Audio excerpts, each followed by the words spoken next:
Moving dead bodies is always a hassle. You have to take extra care while moving them, be mindful of any requests or religious beliefs that affect how the person is handled, and the police are always keen to ask questions when they find you very kindly relocating the body of a cheating ex from the back of your 1998 Citroen Saxo into a shallow grave in the middle of the woods. In Australia, when the need arose to move many dead people out of Sydney, they felt the best and most respectable way to go about it was via railway. As Australia's cities began to get bigger and bigger, attention quickly turned to the matter of housing the dead. In Sydney in 1862, several smaller graveyards had to be closed, owing to either being too full or to make way for further development. Not wanting to end up like London at the time, where there was nowhere to bury the dead and bodies were piled high in the streets as a result, plans were put in place to establish a large cemetery just outside of the city. This way, there was plenty of guaranteed space to bury people while still allowing the city room to expand. The only problem was, how would coffins and mourners get to the cemetery from the middle of Sydney?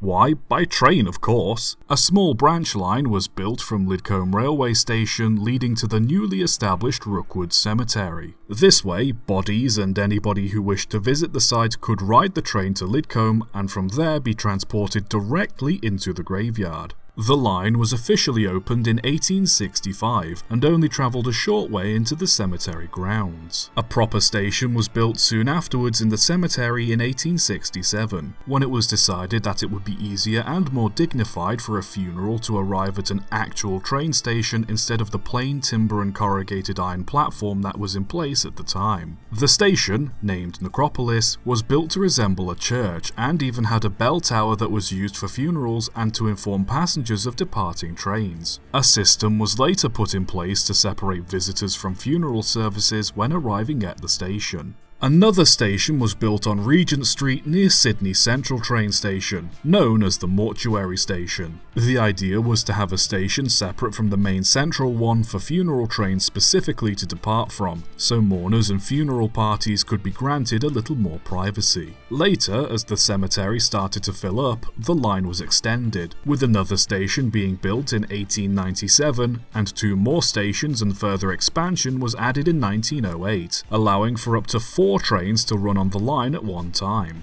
The stations were all eventually renamed Cemetery Stations number 1 through 4. None of them catered to any specific faith. However, some stations were more frequently used by certain religions, such as Station 2 as it was in the middle of the plot dedicated to Roman Catholics. Several small churches and other similar places of worship were built around Rookwood too, for Sunday services and for funerals. Services for visitors were regular, while funeral services had to be pre-arranged with the railway. The line was very heavily used, but worked as intended for many years without major incident. By the 1930s, however, usage of the railway had died down, and funeral services had all but ceased. The line from then on was primarily used to carry visitors on Sundays and during Mother's Day. Usage of the line increased during the Second World War as a result of petrol rationing, however it quickly dropped back down again once rationing was over. By 1948, the railway was officially closed to the public. Stations 2, 3 and 4 were demolished. However, Station 1 was given a new lease on life when it was instead disassembled and moved to Canberra, where it was reassembled and is now All Saints Church. The railway line itself still remained in use until the 1980s to transport stonework to the cemetery before finally being pulled up.